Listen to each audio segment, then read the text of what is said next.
Hello, good morning, good evening. Welcome to another webinar from the optical team. I'm Derek Shanks, product manager, and I've got another special guest with me today, Christian Grazier, who's a distinguished engineer out of our site in Danderyd, Sweden. We are going to pass it over to him shortly, but I'm going to jump in and just give a couple of introductory slides first. But if you have any questions throughout the presentation, please put them in through the chat, and we'll either get to them during the presentation at the end. We will have time for Q&A, or if we don't get to them, then I'll get back to you after the meeting. So without further ado, if I jump in here, today's topic, Trimble Vision and Trimble Auto Lock in the SX10. I just wanted to start giving a brief history of Vision with Trimble. So we have been doing Vision for a long time. Ironically, it was actually in the Trimble GX scanner that we had the first integrated camera, and also had real-time colorization in that scanner. And from there, we moved in and had a first calibrated camera in a total station with the Trimble VX coming out in 2007. Moving on, still on the S-Series platform, we had the first HDR camera integration into a total station. 2016, we had integration of HDR cameras into our TX series, so the TX6, TX8. And then what we're all here to talk about today, 2016, we had the next generation of Trimble Vision in the SX10, being the blind telescope with cameras as well as a plummet camera. So we have been doing Vision for a while, and it is getting just better and better. The other key topic today being Trimble Auto Lock. So I just wanted to highlight a couple of key differences. So we are going to talk on the SX10 behind the scenes and how to get the most out of your instrument. But just to jump back one, on the Trimble S series, it's an analog tracker. So really coarse sensor, just with four quadrants, or with the addition of fine lock options, you can use the inner quadrant, and that works with our active target portfolio, so the MT1000, AT360, and the target ID under the 360 prism. So that's what we had for a long time, what a lot of you know. But then the Trimble SX10, it's a bit of a different ball game. So we moved from the analog tracker to a camera tracker, and that means that it's not compatible with active targets. However, it does mean that we don't need a special mode for fine lock, and Christian's going to go into a lot of detail there, explaining how that all works. And the other key thing is that we can now have a coaxial tracker receiver. So because we don't have a telescope through it, we can put the tracker there, which provides improved stability and performance of our tracking system. We also needed to do this technology shift to accommodate what we needed to get the scanning functionality in with the cameras. But that's just a real brief background. I'm now going to pass it over to Christian, who's going to be with you for the next 40 minutes or so. But yeah, I'll be here able to answer questions and bring them up to Christian if it's relevant. And yeah, sit back, enjoy. And I will just now change the presenter over to Christian. Show my screen. Spin this one here. Okay. And Christian, it'd be good if you give yourself a bit of an introduction, but I guess in short, while you're getting your screen up, a long time. There we go. I'll leave it to you. Is this visible now? Yep, we can see your screen. Thank you. So quick introduction. Thank you everybody listening today. I'm working with Trimble since 1997, and first as a manager of the lab in Jena in Germany, and since 2004 I'm technical leader in Danderyd in Sweden. I need to move, I think this one, can't move that. Okay, and need to switch on something as well. Okay, so very quick, going back to what is an SX10? Total station, scanner, or both? And as in the station, typically very accurate aiming, and it's used to selectively capture discrete 3D points. I believe you all know that. And what is the scanner? it's to get with speed, many measurements, and it needs a fast beam movement. And finally, it measures a dense grid of points over a target area. So the result is a 3D point cloud. So the SX10 is actually both. It's a true laser scanner with 26.6 K points per second, and it has a range of 600 meters, a distance noise of 1.5 millimeters, and the full dome scan with 10 mega points is done in 12 minutes. So it's a real scan. But on the other hand, it's also a high-end total station. And that's also part of that what I'm concentrating today on. It has 1 arcsecond angle accuracy. It has a distance meter with total station quality of 1 millimeter and 1 ppm accuracy to prism. It has advanced target tracking to follow prisms, and it has a highly calibrated cameras inside. So now we are into today's agenda. I'm going to talk about the vision system and the auto-lock target tracker. And the vision system includes also a plummet camera and a target illumination light. The optical implementation in telescope is seen here. I'm concentrating on the telecamera, which receives the light here through a lens, prism, and focusing lens down here onto the camera sensor. The tracker receives the light in the same coaxial way, focused down to another camera, which is our tracker. Additionally, we have down here 2 cameras that are used for wider field of view. We're coming to that later. So that's the vision system from Trimble. It's fully integrated and a calibrated camera system. It's used for the instrument operation, for documentation purposes, and for measurement purposes. And since this is a scanner, also for colorization of the point clouds for sure. It has got the coaxial telecamera going out through the center of the big eye. It has a primary camera with in average, medium field of view, the overview camera with wide angle field of view, and a plummet camera in the bottom. The visual aiming is an important point for the surveyor.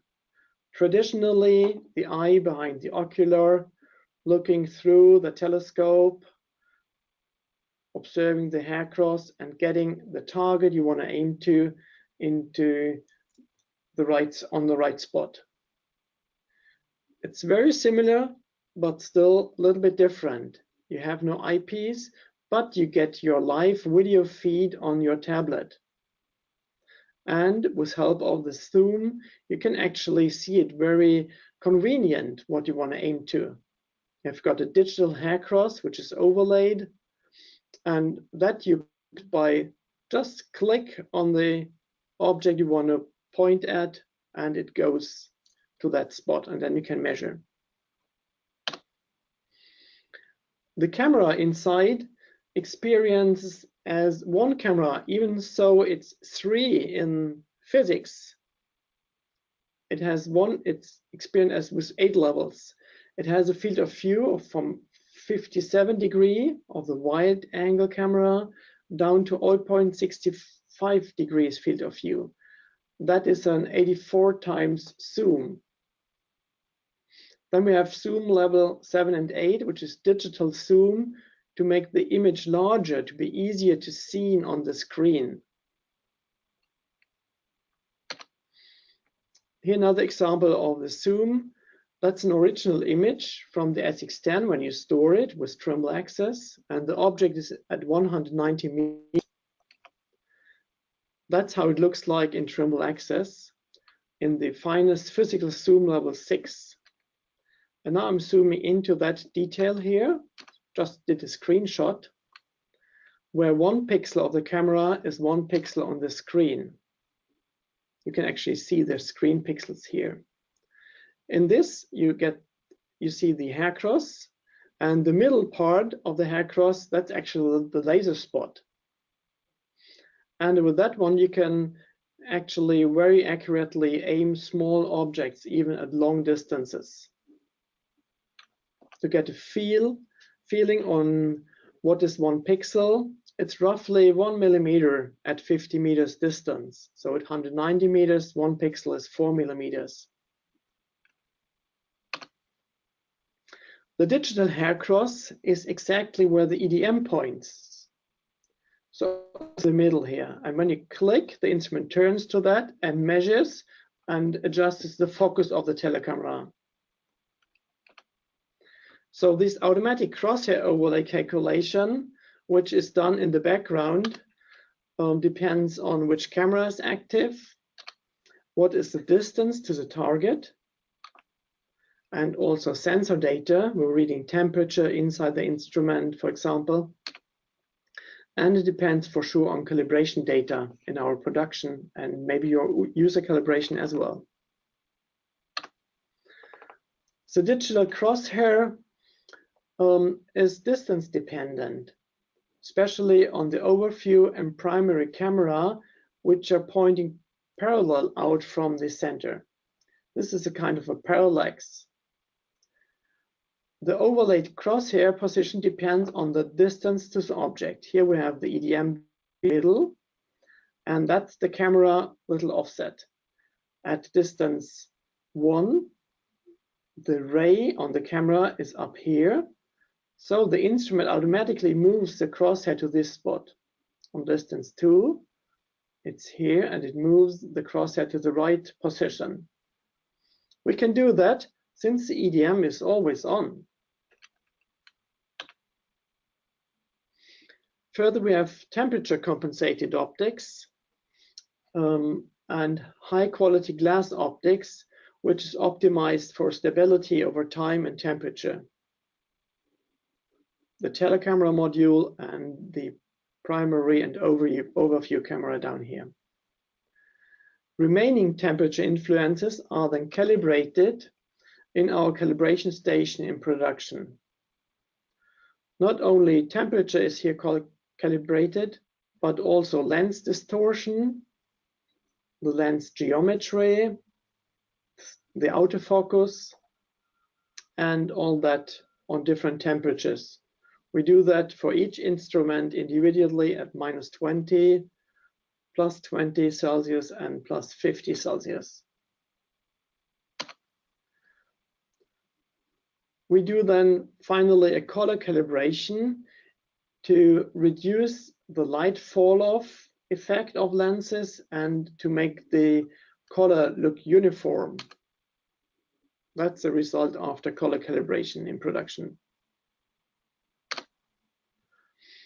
The aiming using the telecamera in SX10 is able to have the same precision as previously. So you can do in the zoom level 6 very fine aiming, and level 8, 1 pixel is actually 1 arc second. User tests have shown to have the same aiming precision as the S7 total station. And again, you see here in the center cross matches with the distance meter size. After calibration of the camera, measurements in the image are possible. In TBC, for example. And here I'm overlaying on a real camera image what is the calibration error from our production. So here are these errors. At this location, the error is that large, and that is 1 pixel. So this is exaggerated 1,000 times. The primary camera has 1 pixel accuracy at 50 meters, the most accurate one.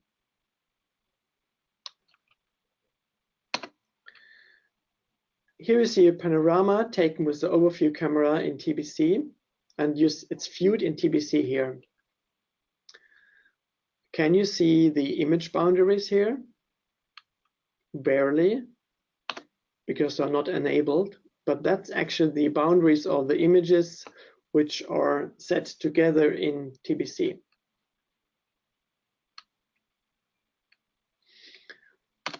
I'm going into the camera settings now. The camera has settings for white balance, and that helps the system to interpret the scene. So if you select auto, it tries to make the best out of it. And it does not always is the best in auto, because it might misinterpret the scene. If it's a very orange background, it might mean it's warm indoors light. But auto is default and working in the most cases. Overcast means outdoors, overcast at daytime. Daylight is at a sunny day, and incandescent is indoors warm light. Here we have examples where the auto and the manual white balance differs, and the manual for daylight can be really better outdoors. But the auto does a good job. That's indoors auto, and that's indoors manual set to incandescent. You get typically a little better color saturation in manual mode. Another setting is the spot exposure setting. That's especially important when the target is brighter or darker than the rest of the image. And here in the middle is the target. It's actually brighter than the rest. And without spot exposure, it's barely possible to see the car railing here. But setting it to spot exposure, a small SE, is visible in the hair cross.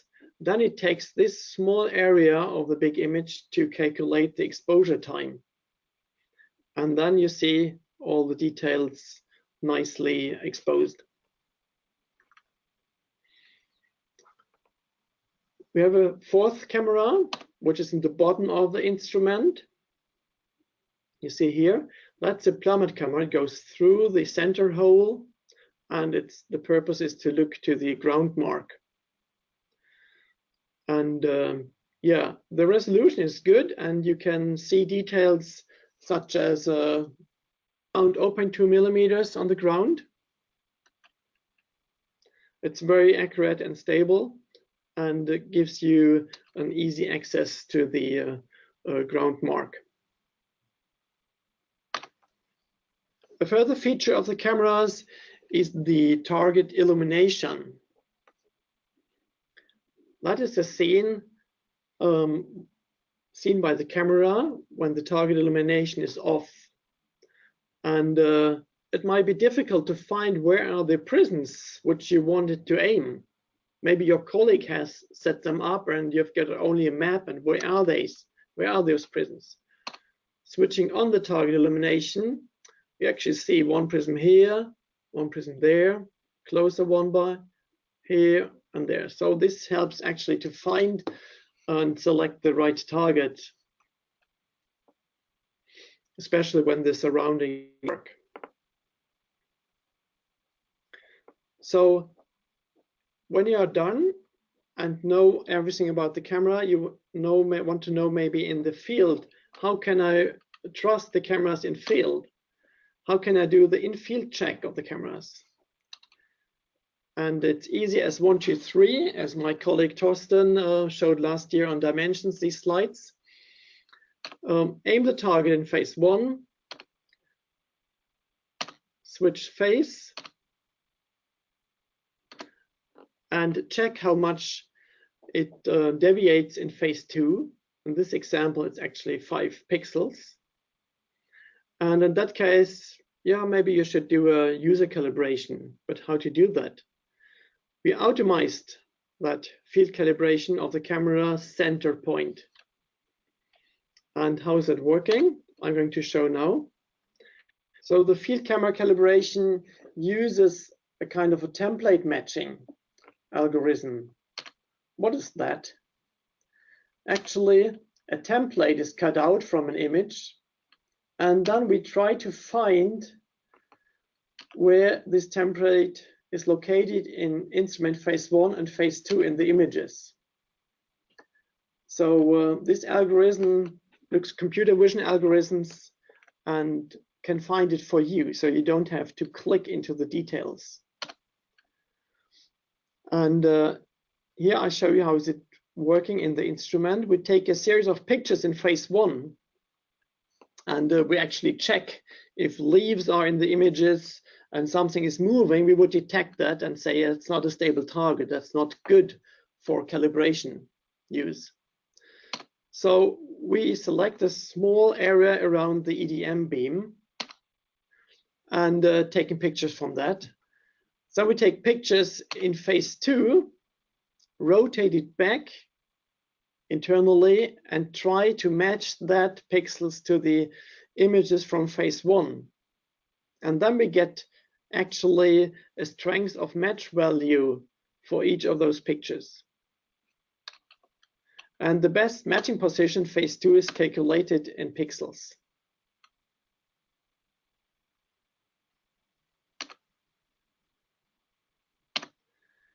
So the offset between images from phase 1 and phase 2 images in phase 1 is determined.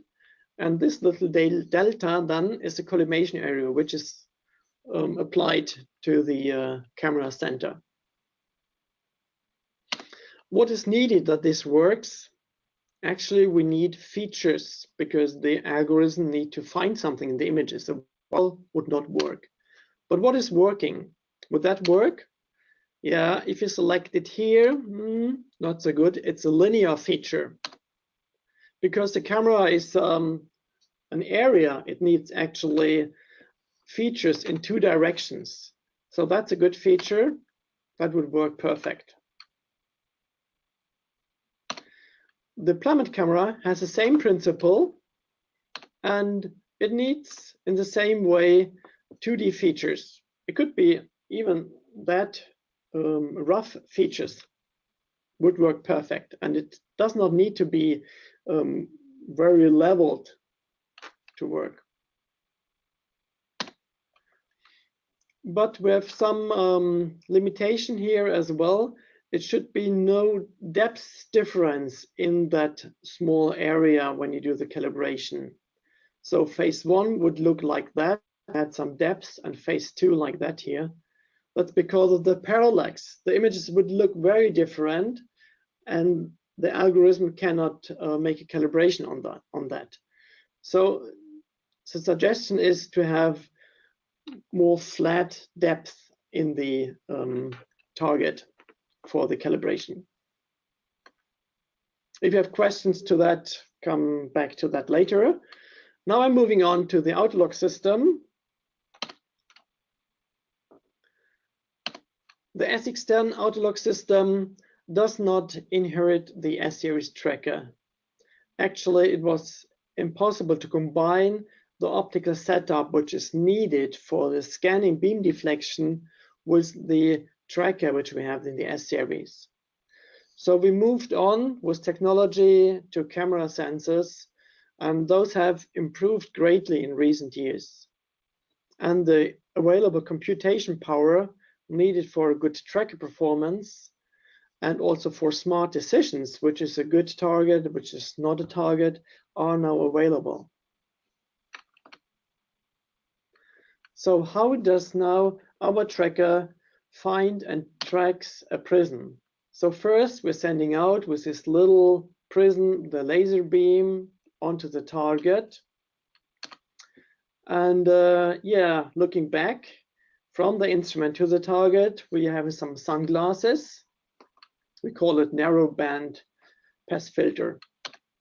And then we're using a kind of a difference image.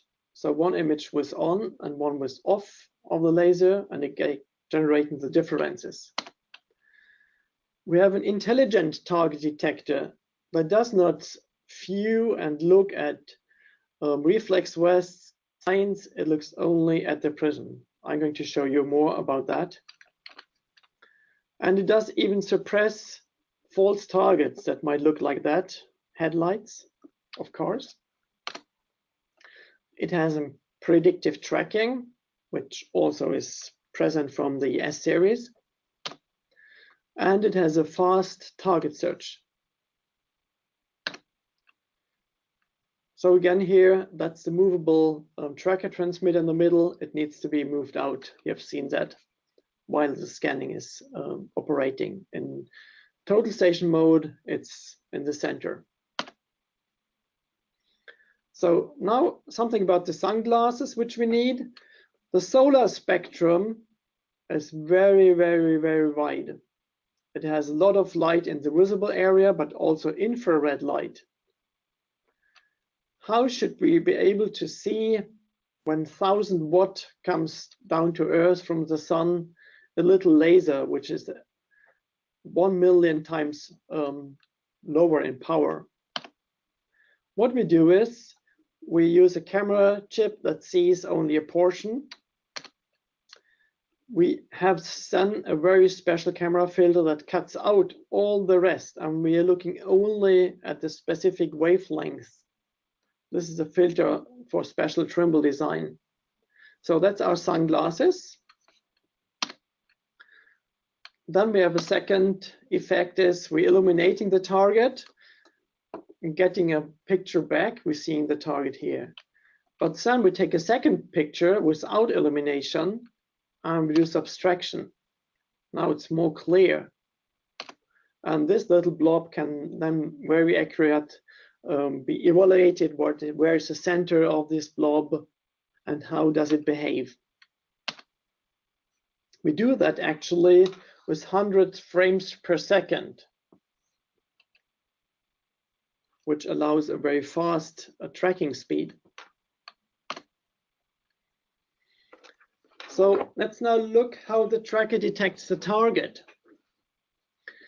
The field of view of the tracker is very similar to that of the telecamera. Up here, you see a field of view of the telecamera. And down here, I have overlaid images from the tracker.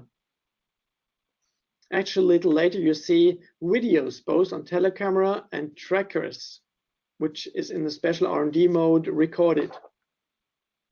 So the tracker blob is detected, and we're doing a center of gravity for that. And we are evaluating the size, the shape, and the motion of the target. And then that target that is most likely to be your target, that one is tracked. So what can be false targets? Other reflectors, road signs, reflective vests, but also quickly moving bright objects. First point, false target. So that's, you see here one target that's on the rod and the other that's a target which is in the background. And you see the tracker detects both. And the camera tracker actually has an inherent fine lock. So it's no problem to move very close by. You're going to see now a video which is repeated 2 times. Let's see how full it starts here. And you see how the tracker keeps lock on the right prism. And you see how close by the prism goes the other one. So it's actually no problem to have prisms close by anymore. Okay, let's go on to the next step. I've showed this picture earlier. Road signs in the background on long distance. No problem, even if the road signs are large. The reflex coming from the prism is very strong, and the small pixels read only the power from the prism. The power coming from this big sign is smeared out on the many pixels of the tracker. And you're going to see that in a kind of a video again. He's walking even behind that target, and the predictive tracking follows nicely. second time here.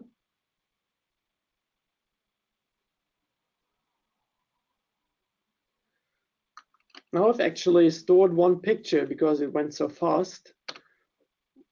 When the target is behind the street sign, the tracker sees actually a little bit of the street sign, but it can actually distinguish that from the real tracker. So it's not reacting, not failing. Another situation which could be a problem is headlights. Since the car is moving while we're doing the differential images, the car headlight changes, and we're going to see that what happens.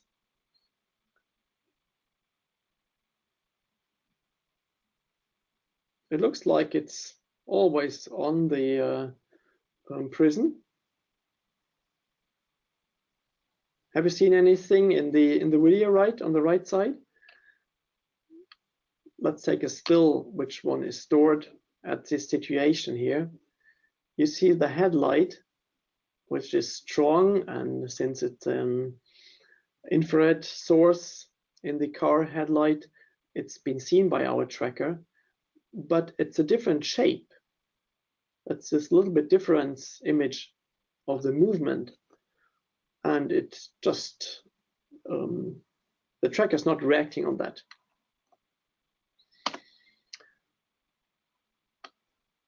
Now we're doing similar things on the long distance, and here you see very strong sun reflexes, and the car is moving. You see that here, and it's not disturbed, even that's in the field of view. The tracker is so sensitive that this is stronger than the strong sun reflexes from the car here. I'm going to show you now a little video on predictive tracking. So he's walking behind the sign pole and it's following, and now it's going behind the tree, and it continues with the previous speed. So it just continues in the same way. And actually you can do settings, how long it would, once more.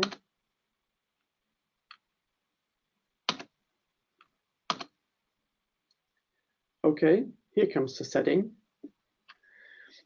You can do the setting for the predictive tracking time, and you can set it to 3 seconds depending on your disturbance in the field of view, or 5 seconds. But these are good values. So if it would not be visible, the target after this time, the instrument would point back where it was left off. And you could go back. Or you could switch on the auto search, and you can define here the search range. Now I'm going to show how automatic search looks like. On the left side, the tele image. On the right side, you see what the tracker sees. And now he's going behind leaves, and then, oh, he should have higher target. So it was lost and was outside the predictive time. Searching goes around and sees a lot of other reflexes, but it finds out that those reflexes are not a prism, and it hunts back to the original position where it lost lock. So if you see that it loses lock, Trimble Access tells you target lost. Just stay where you are, raise your prism, and maybe type in your new, not maybe, you should type in the new instrument height, target height, and then it will lock on again. Here are the search window settings. So to summarize on that here, we did significant improvements in passive tracking in the SX10. It now distinguishes between targets very close together. It's not sensitive to reflective vests or road signs. The tracker is more intelligent of tracking targets in areas with many prisms, like FineLock, or even better. The new tracker is a platform for future with enormous potential for improvements. Improvements in camera sensors, but even more intelligent algorithms. So for normal use, no active targets are needed with the SX10. And with that, I am done so far with my presentation, and I'm looking forward to your questions. Yeah, we've got a couple coming in here, Christian. The first one we'll start with. So we talked about how there's 8 different zoom levels in the field software, and just wondering, so it's up to zoom level 6, that's optical. Do you want to just talk to the optical versus digital zoom there for a second? Okay. Yeah, what does optical zoom level means? We have 3 different cameras which have different optics. That's really optical. And in the telecamera, when we go into the other zoom levels, we actually cut out the center part of our 5 megapixel sensor and displaying that as a video stream. And that's also the reason when you press store image that you get different image sizes. So if you press store image in zoom level 1, you get a 5 megapixel image. But if you do that in zoom level 2 or in zoom level 6, you get a smaller image, which is not 5 megapixels. That's not a digital zoom, that's physical zooming into the sensor. 7 and 8, that's actually zoom levels which we interpolate the pixels to show them larger on the screen. Otherwise, you would have difficulty to point with your finger or with your pen on the right location to aim accurately. And you could also use the arrow keys to aim accurately, since one arrow key step maybe is then 1 arc second in the zoom level 8.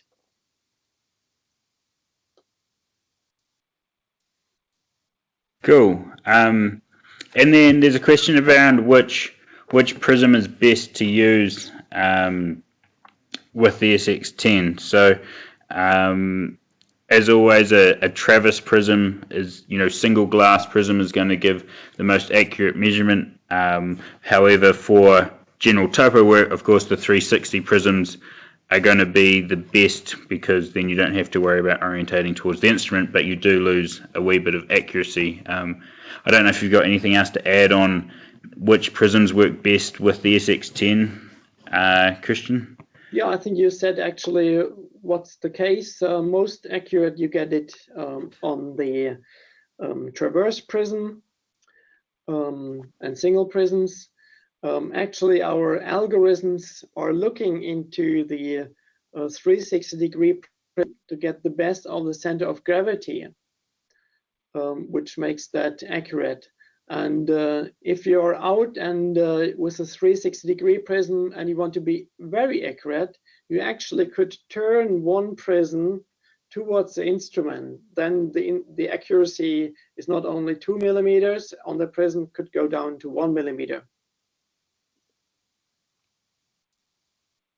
And then there's a few questions all around sort of the same topic that I'm going to try and answer, but then I'll let you, Christian, add anything at the end, around detecting multiple prisms or locking onto different prisms. So once you're locked onto a target and moving around with it, if that target never gets obscured, then the tracker is going to be able to continually track that target. So that's where Christian was showing, car headlights or other targets can come into the field of view of the tracker, but it won't lock onto them because it can track and maintain the original target that it's locked onto. Where you'll find it locked onto a different one is when, if something obscures your original target, then it will look for any other reflection in the tracker sensor, and so if it sees something else, it'll turn and lock onto that. But so if your target that you're currently tracked gets obscured, then that's when it will look for something else.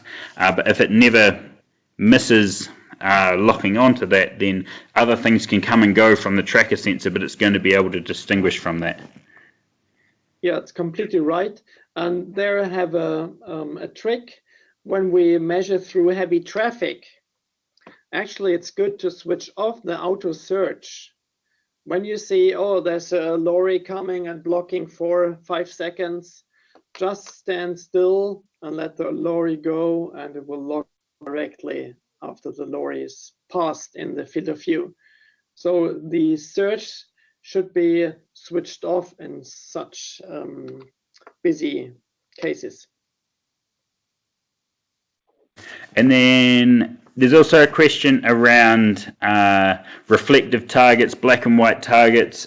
So with reflectives and black and whites and all that, we use, you need to use DR mode to measure to, so there's no one specific target that we recommend using for reflectors or black and whites. It's just all done through DR mode, pointing through the camera system. I don't know if there's anything else you want to add on that one, Christian. We'll have a look at a couple more questions that have just come in. If you want to aim accurately to the reflex sheet targets, the line of the reflex sheet might be a little thin for the telecamera. So actually, when you have to point on a reflex sheet on 100 meters, you should actually make the line, the middle, thicker, but you can see that with the telecamera. Then that would help. So a 5 millimeter line at 100 meters is perfect to be seen. And then still on the prism track, a question around any issues tracking peanut prisms. So it's just a case of if the tracker sensor can get a reflection from the prism, it's going to be able to lock onto it, correct? Yeah. And the range might be limited then, since the signal is smaller from a small prism. And that's because the bigger the prism, the more light it can send back to the tracker from where it comes, whereas the smaller prism, it'll not be as reflective, so to speak. Yes, that's right. And there's another parameter, which is the quality of the glass prisms. If you really need the 600 to 800 meter range, you should have 50 millimeters prism of the really best quality which you can get. So not thinking, okay, it's a 50 millimeters prism, it's cheap, it will work. No, it needs to be really good, the Traverse prism from Trimble. And then one other one here, just talking about how the crosshairs displayed in the video. So can you just talk to how the crosshairs calibrated in relation to the cameras? Yeah, I went into that during the presentation. So the crosshair is calibrated in production here for all the influences that could occur. The crosshair is always where the EDM is. In our production, the EDM sets the measurement beam. Yeah, that's where your distance is measured. And we see in our production the distance meter beam. And we see as well the hair cross, and we can set this accordingly. Also for temperature variations, we do that calibration and so on. That means that hair cross is going to be digitally overlaid. Was that the question, or is it a different question in the background? Yeah, no, that was good. And then if you want to, Christian, pass the presentation back to me in that panel on the right. I've just got a couple of wrap-up slides I'd like to show. I'm not sure how to do that.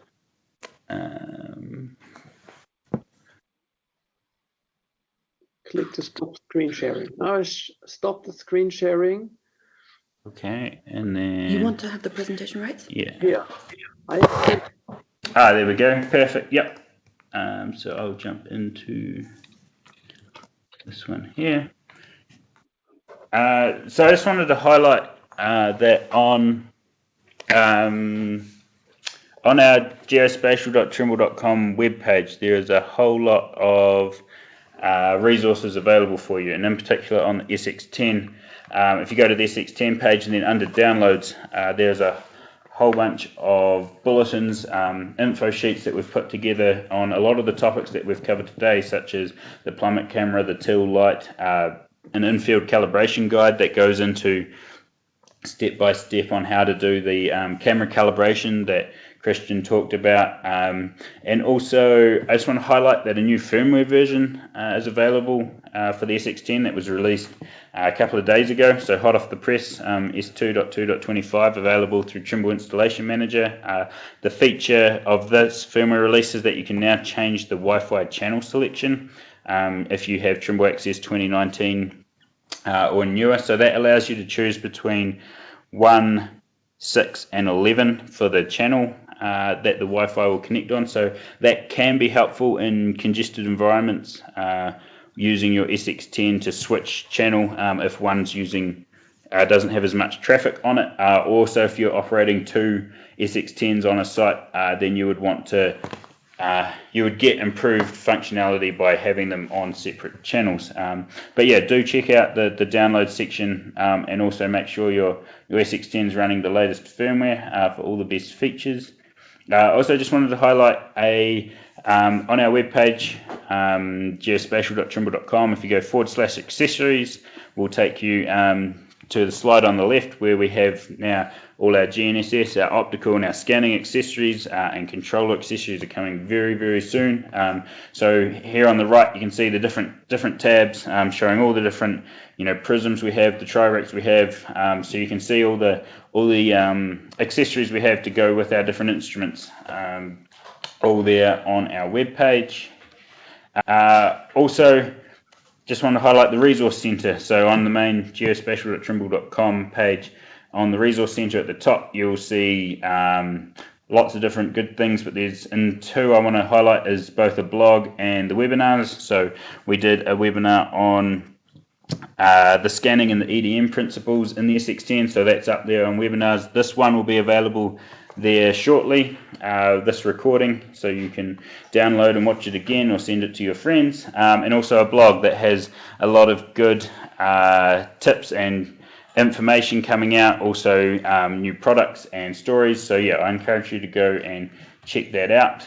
I think it's the last slide I have. We now have the ability for you to request a demo, in particular on the scanning side. So if you go to trimble.com/scan-demo, you will get to the page on your right where you can fill out your name, address, your email, select what you're interested in a demo on, and then we will make sure that happens.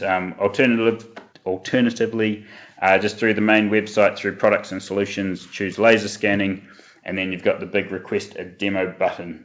So that's also there to help you make sure that you are seeing and getting all the best out of our equipment. And I think that's what I had. So I'll just have a quick check that there's no new questions that have come in. I know there's a couple that I'll get to offline.